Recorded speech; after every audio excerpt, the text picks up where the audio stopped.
This mystical continent is generally referred to as the motherland of humanity. Africa is rich in its natural and human resources, and its art is no exception, which is why we're looking to its art to gain a better understanding of its diverse and complex cultures. In this segment of Frame, we are at the University of Iowa's Museum of Art's Visual Classroom. And joining us to share her wisdom on African cultures is the curator of African and non-Western art, Hale. Catherine, welcome to Frame. Thank you. Thanks so much. Be here. It's a pleasure to have you. You have so much knowledge, and the topic is endless and fascinating. So I'm going to let you guide us on the visual classroom tour. There's a lot to know about African art, and actually to know about the UMA visual classroom specifically. What we're really focusing on in this space is targeting students and their relationships with professors. So how can professors, not only in the art history department, but we've had professors in the history department and dealing with politics, dealing with language, and they're using the objects as a way to teach their students about their various topics. So when, for me as a kind of the curator of this space, what I focus on is thinking about how can we take objects from our incredible collections here at the University of Iowa Museum of Art and really make them serve the students and the professors in a way that's going to enrich their education. I think a lot of people aren't necessarily aware of how important African art and the field of African art is relative and related to the University of Iowa. University of Iowa actually gave out the first PhD in African art. That is absolutely fascinating factoid. You're in charge. What are we going to do next? Can we look at some of the art? Yeah, we can look at a few pieces of art. Is that okay? What you want to do? I would love to. I love the piece to your right. This one, yes. Right here. A lot of people, when they think about African art, they think of masks, and this is a magnificent example. I've noticed that a lot of the students who come into the gallery space just say, "What is that?" You know, they so dynamic. They want to know because there's so much happening here. You can see that there's a jaw with teeth in it.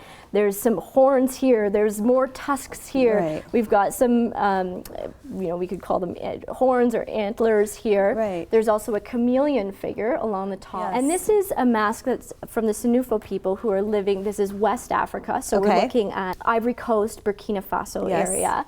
And it's associated with an association called Poro, which has different levels, and depending on what level you are, there's different objects associated with it. And the fire spitter mask is one of the most powerful masks, and it's used a lot of times to it may be used as a policing kind of mask, so to control kind of strife in the community or difficulties. Some people, depending on how you think about it, people would refer to something like witchcraft, which isn't a term that I necessarily use, but it's one that people are more familiar with. So thinking about sort of malevolent forces, be they kind of earthly, so to speak, or more spiritual in the sense. So these masks are really kind of powerful masks that are used to keep those things in check, if that makes sense. Well, it's good at inciting fear. Yes. Well, and just having a look at it too, you have to picture, I mean, here we have it on a white plinth, against white walls, and you have to envision that masks, in different communities, they're very different, but one of the consistent things to think about is these objects were created to be performed. So there was scent, there was sound, there was movement and costume that were linked up with these as well. In some ways, a female counterpart to the male masking. The Dan culture has a lot of, there's many Dan peoples, but there's also a wide range of male masking traditions there. But this is a female tradition, which is the Wakame Ladle. This is something that the female head of a community, there's sort of an element of competition in being the most kind of generous hostess. And she has this ladle which is thought to kind of embody a spirit in the way that the men's masks do, and also to embody the kind of the spirit of her generosity. And so what she does is there's kind of major ceremonies at certain times of year, and she will have her Wakame Ladle, and it becomes, she will dance through the streets carrying her Wakame Ladle, and she'll serve out, whether it's rice or whether it's candy to the kids and everybody in the streets. And it's part of it is showing that she is a leader and she's one of the most generous hosts in the community. And there's also this idea, you can see the kind of the physical body of the spoon is the woman's body. So it works on a more symbolic level as well as the woman as the kind of creator of society.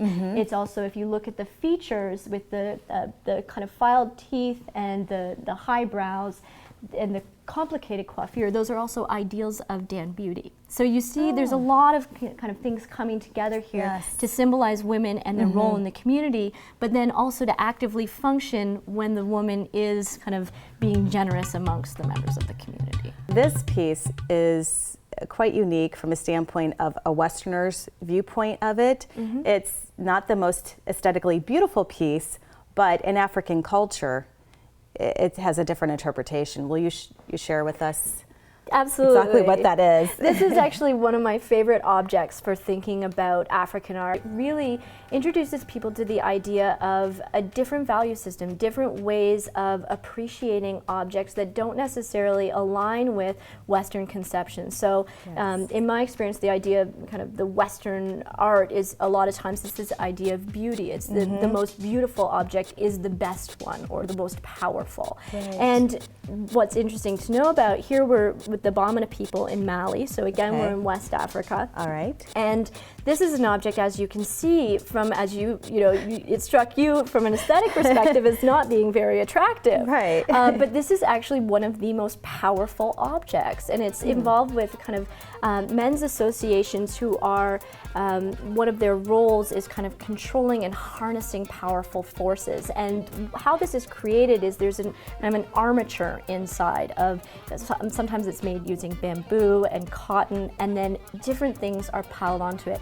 And we actually couldn't tell you the specific ingredients of it because part of that is the information of the person who is creating it. He has a recipe, so to speak, that he knows that certain things need to be brought together in this boli, this kind of altar, to harness those powerful sources. So it may include things like mud, dung, animal bones, sometimes pieces of metal. There's all kinds of things. And then in the context of using it as an altar, then sacrifices might be made in terms of a chicken. So there might be some chicken's blood or goat's blood mixed into it as well. And this is something that through accumulation it becomes more and more powerful. So despite the fact that we don't necessarily come to it, you and I haven't come to it today and thought, oh, that's strikingly beautiful. But what we understand is that within its particular context and value system, this is one of the most powerful objects. And I think that's really important for understanding the intersections between different ways of thinking about art objects, cultural objects, and their power. Please tell us about the symbolism involved in the creation of this and something that is unique to the culture that you don't really think about in a Western setting. Absolutely. This is something that I think is a good example of thinking about the different roles of the artist. So a lot of time in more recent Western culture anyway, there's this emphasis on the idea of the individual artist as genius. We look at a painting and we say, who made this? As though it's always a single individual and he or she is responsible for coming up with that original idea. And that's something that isn't always the case in different African cultures. This Nkitsi figure, this is from the Congo culture in the Democratic Republic of Congo. And what's really interesting to me in terms of this discussion that we've been having is that the idea is actually, this is created by at least two individuals. So there's a carver who actually carves the object to begin with, but then there's a ritual specialist who activates it, so to speak. And so without those two people, this sculpture in and of itself, before it's activated by the ritual specialist, is sort of neither here nor there. It's just a sculpture. In this case, it's actually the Nganga, or the ritual specialist, who is doing, by this standard, sort of the most important work. But if we were coming at it from a kind of a Western fine arts tradition perspective, we would expect, well, the sculptor, what was his name? And so it's interesting to think about those different roles. Please explain this gorgeous headdress to us, Catherine. Well, this is a really unique piece because, as we mentioned, looking at some of the other pieces, in the majority of African cultures across the African continent, it's the men who wear and dance the masks. But in this case, we're looking at a mask that was created for either the Gola or the Vai people in Sierra Leone, but it's also part of a wider tradition of the Mende people of Sierra Leone too. And this is a mask that is associated with the Sande Society, which is an association which essentially teaches young women about their roles and how to be productive members of society. So, and this mask is danced by women in a relationship with that, because what ends up happening when young women reach a certain age, they leave the community and they kind of go into a camp together, and that's where they're educated about their roles. Sometimes they may learn about kind of healing through herbal ingredients or history of their community, so it becomes a kind of a way for the female mentors to pass the information down to the young women. And part of it comes that's sort of related to this is the idea of ideals of female behavior, but also of female beauty. And these are things that are all kind of played out in these masks. So these young women go to this camp and they go through these different phases, and then when they return to the community, they're accompanied by a dancer who wears this mask. And so when you look at it, you can start to understand some of those concepts. So for example, the kind of rich, dark, oiled color of the skin, that's something that for the Gola, the Vai, the Mende who have this Sande society is an ideal of female beauty. We also see that on the back here, there's these sort of ring. One of the ideals of female beauty is to be more robust, to be more rotund. This mask, as you can see, they have these elaborate coiffures, and that's something that is part of, you know, the ideal of female beauty, but it also may, in some cases, make reference to kind of sometimes there's kind of a floral element to it, or kind of looked like designs from the forest, so to speak. So they may make reference to kind of particular histories, and it's a way of transferring knowledge between different generations as well. In this case, we actually know the name of the artist. It was Lansana Ngumoy, and it was created around 1915. And we know this because this mask is actually documented in field photographs, and Lansana Ngumoy was a very famous kind of itinerant artist who went around and carved in different areas. So that's something that's really unique in the field of African art, kind of historical African art, to be able to know the artist's name and also to be able to bring some of that history together is really unique. I hope that what people will do is have a chance to come down and really start to think about it and ask questions, because that's part of the excitement. I agree with you. Thank you so much. My pleasure. Thank you for tuning in to Frame. Sometimes the only way we can truly express ourselves is through written word. In this segment of Frame, we're celebrating the art of poetry. We just experienced a group of young, talented artists who participated in the Mission Creek Festival Was the Word Poetry Pro-Am. And these students worked with some Hollywood stars to refine their poetry through the Iowa Youth Writing Project. Joining me now is the project founder, Dora Malech. Dora, thank you for joining me on Frame. Thank you so much. I really appreciate you guys taking time to be here and be part of the event. Pleasure. I'm sort of still, I have post-performance jitters and I didn't even perform. So you know that these young people are really brave to get up there and not just perform on the stage, but to perform their own work and put their own thoughts and feelings and observations out there for everybody. Yes, they were truly profound and prolific young writers. The Iowa Youth Writing Project is a nonprofit outreach collective.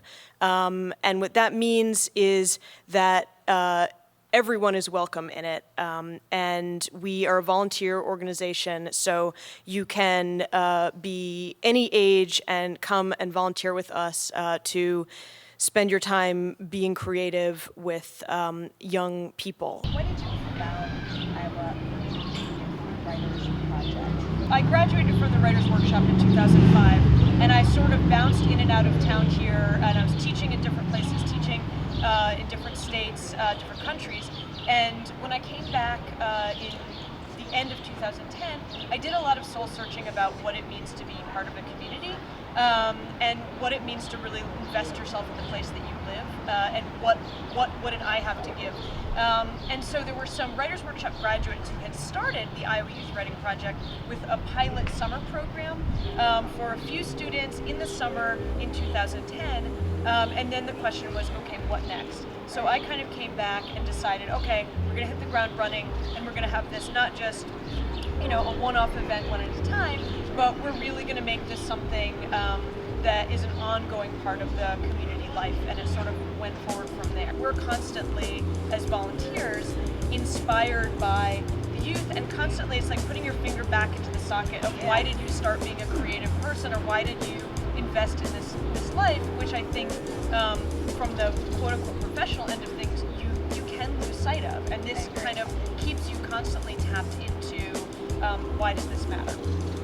I love your perspective because, as you know, I do this show for Soul Food. And sitting there today, I thought, when's the last time I wrote poetry? Or when's the last time I explored, go down a list of mediums? And then I started tapping into my creativity and my courage behind it. And I was so inspired by you and Martin, everyone who put on, and the children as well, the children, that I'm hoping to see after the collaboration. That is happening in particular. Now, how did Bo and Amber become involved in this project? Because that was a really key part of it, is that these students were able to work with professional poets. It was a great part of it, and Amber and Bo, I mean, they were fantastic. So Amber is a fan of Iowa City, and Iowa City is a fan of Amber. She's been coming for Mission Creek Festival and performing her own performance poetry. She had been in conversation with folks from Mission Creek about, is there potential to work with youth when I'm here? And so we were sort of thinking who from Mission Creek could do it. So it kind of came together. And then we thought, well, Bo, when he said he was interested, we thought, okay, this is like a dream team. And they have different styles, different approaches. And we just thought, between these two, you've really got something for everybody to connect to. Really down to earth, created a lot of magic, inspired these kids.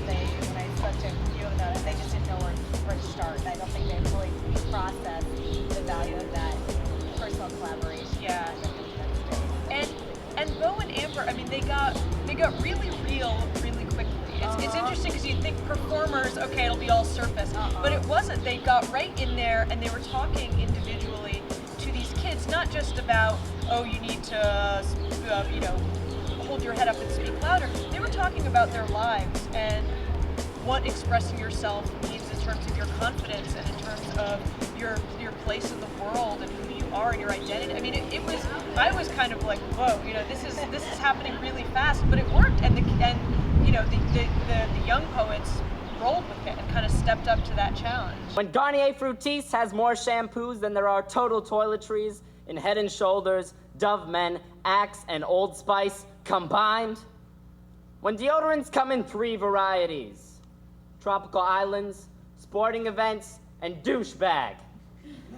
We as a gender need to unite and bring forth a new era of smelling like stuff.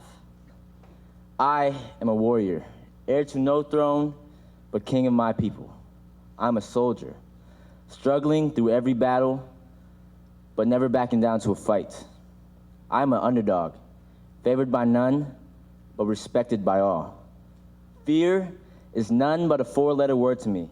Failure is nothing but a state of mind I don't contain. Defeat is not even in my vernacular. Words are halting, hesitant, shy. I'd love to recite words of elegance and sophistication, strings of sound like pearls, resting on your collarbones. But the clasp breaks when you are near. Phrases bounce and roll beneath the desk, only to be stepped on after you've gone, leaving the taste of Earl Grey on my tongue. You are wonderful, and I'm merely writing. Language is a tricky thing, like lace or darning socks. Words of cream and caramel are delicious to hear, to say, so I add a sprig of mint, add some honey. Quasiment mon cœur a dit. With me is an aspiring young writer, Kiernan Williams, who is 9 years old and attended today's Poetry Pro-Am. Kiernan, I'm interested in hearing what you learned today, watching all those other students on stage delivering their poems. Well, they were really amazing, and I thought that some were really, cool, more slow and calm, or short and sweet. Are you going to go home and write tonight a little bit more based upon the experience you had today? Yeah, I got a tip from that famous writer, Amber? Amber, said I like to rhyme, and then she said pick cool words and like set them out on a piece of paper and think like what to rhyme with them. You were telling me that you had some books that you've written or some stories that you've started. Do you want to tell us about those? Yeah, I wrote a book called A Magic Pickle, and it's like about this pickle who saves the world. Does your pickle have a name? I thought he had a really cool name. Oh yeah, Kickle. Kickle the Pickle, saving the world. Do you want to be involved in the Iowa Youth Writing Project? Yes. What would you like to learn? I'll learn how to become a little of a better writer, although I think I'm kind of good. Ah, good for you. Well, thank you, Kiernan. I appreciate you taking time out to talk to us. Thanks. You're welcome. Bye. Bye. With this, we would hope that the community is coming together to support this so that kids can take part in it, you know, throughout their lives as they grow and change and are interested in different things, but hopefully they can keep that part of their identity creative. So you can volunteer, you can donate, and then how else? You are in school, so obviously there's a collaboration with the school system. How would interested parents approach the organization about having their child or children participate? So interested parents can get in touch, get on our mailing list, and we will sort of send out a reminder or post it on our Facebook page when classes are coming up. But I do have to say, from the point of views of parents or schools or other organizations, we're really into, as we said, partnerships and being proactive. And so, honestly, if there's something that as parents or kids or teachers you feel like is not happening in your community, come and partner with us and make it happen. You know, say we want to be exposed to this genre, or we want to have this experience. And so it isn't so much, you know, we bring this to you and you pay us for it. It's more like, let's have a dialogue and let's see what we want to do as a community. Let's co-create. Yeah, exactly. Co-creation. Exactly. Open to any entity, anyone in the state, correct? Yeah, that's right. I hope this grows big. I hope so too. We got wood. Support it. Knock on wood. Knock on wood right here, exactly. So, Dora, thank you so much, and thank you for contributing your talents to the community. I really appreciate it. Thank you. I appreciate you having this conversation. Thanks. Thank you. If you have children attending public schools in Eastern Iowa, let me tell you, they have access to a phenomenal program. In this segment of Frame, we're learning about the new Arts and Education program established by the Curator of Education for the University of Iowa Museum of Art, Dale Fisher. Dale, welcome to Frame. Thank you so much for being here and sharing knowledge about this program you created. Let's talk about the program. It really comes from making lemonade out of lemons, from my understanding. Right. So give us some background of when you created this program and why. After the floods of 2008, we wanted to keep carrying out our mission, which is to show art to our various audiences. And so since we did not have a building that we could bring students to see the artwork, we decided that we would purchase artwork to take to the schools. And so through a generous family foundation and through donations, through private donors, we were able to put together a collection of art every year that we take out and show to classes, not only in southern Iowa or eastern Iowa, but we go across the state, literally. The first year after the flood, we visited 22 classes, and we thought that that was a lot, you know, because it was our first year. And then this past year, so far, it's only March, but in the past year, we visited close to 300 already. So that is phenomenal. So it's one of these things where we're kind of continuing to grow. Sure, and pioneering something new. Congratulations. So, the children can actually touch the art, which is a change as well. Right. Now, what grades does this program go to? We go through kindergarten through 12th grade. Basically, there's no age group that we feel restricted to, and we go to just as many social studies classes as we do art classes, because 4 out of the 5 collections that we have are based on other worlds and other cultures. So we don't just limit ourselves to the art classes. And that's really the way art is meant to be. Yeah, that was always the nice thing about teaching art, was it's by nature interdisciplinary. It comes out of a time and a place and an idea, and so it just kind of transcends all these boundaries. Do you want to talk about some of the pieces that you have? Yeah, these pieces are not from the museum's collection. They are taken to the schools and they were bought strictly for that reason. We have a rosewood Ganesh figure from India, which is part of our religious devotional objects of India collection. And the great thing about this piece is that the students love hearing the story about why this human figure has an elephant's head. And so this deity is part man, but with an elephant's head, and that's for various reasons, which I won't go into because it's a longer story. Yes. But this is one of the most beloved gods, and it's kind of the jovial, good-natured god, and the god of good luck and fortune and all of that. And so he's given a particular place of reverence in all of the Hindu temples and so on. Right.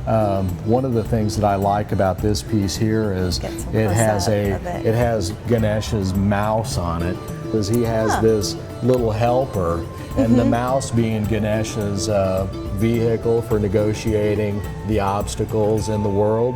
If you think about a mouse and how it scurries through the house and along baseboards and around objects in a real quick, expeditious manner, that mouse is what helps Ganesh do this, you know, in the spirit world with the interactions of human beings and people. And so, you know, so Ganesh being good fortune, the mouse helps bring it to you quickly, kind of thing. I'll have to look at my mouse in a different way. I think he's still hiding in my garage. These are our Kuba knives. These are from Africa.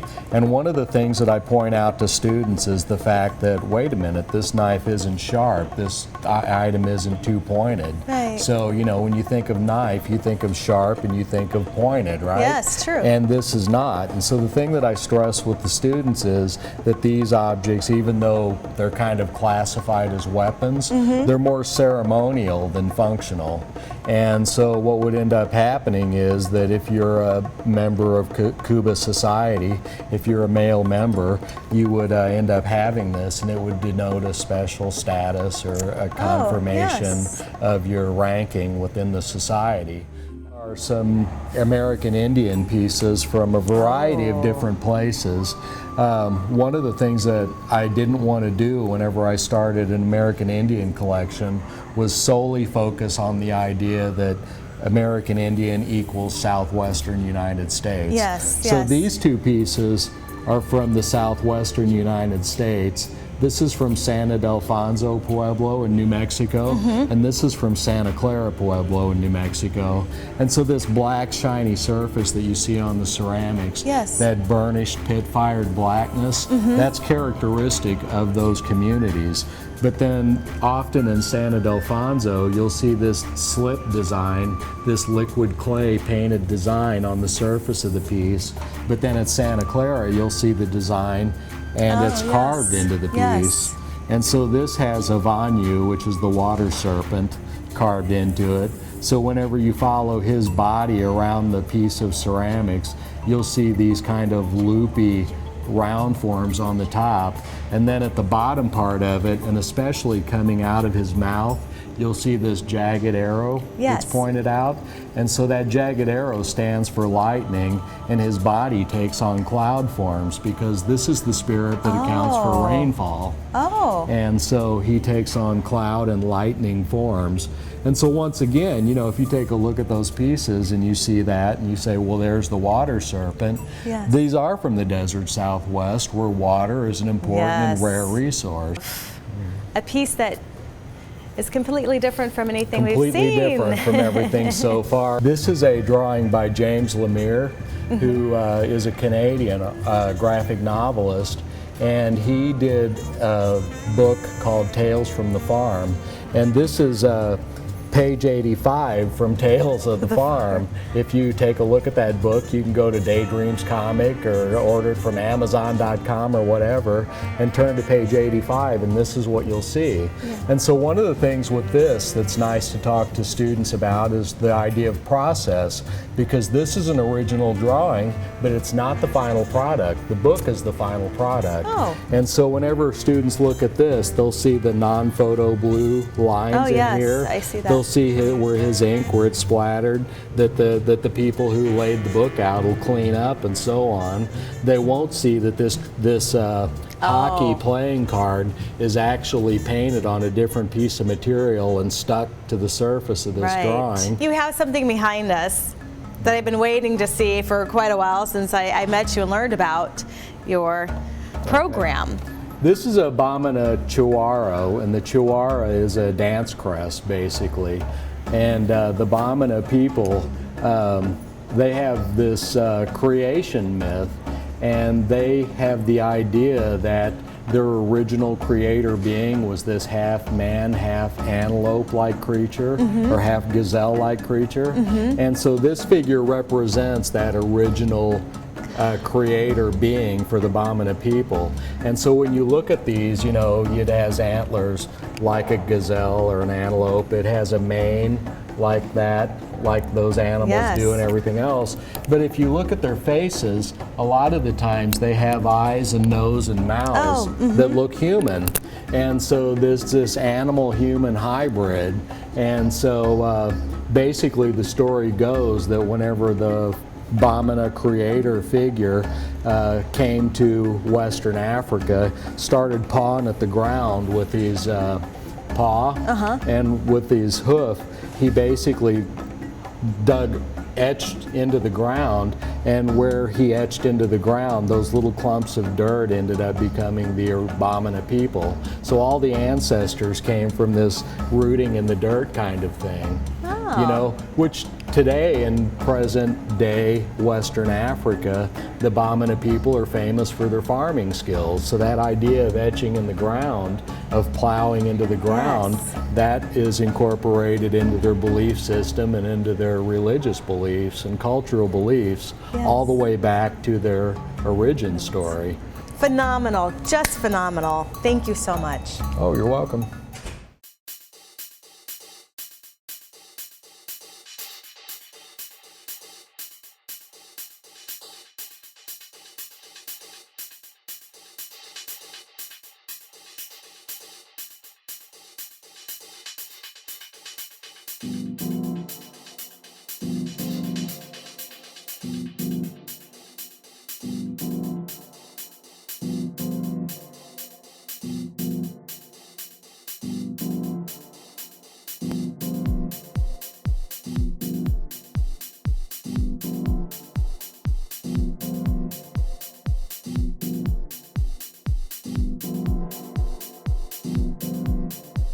Frame is sponsored by Allegra, Click Marketing Solutions, Dial Folio Jewelry,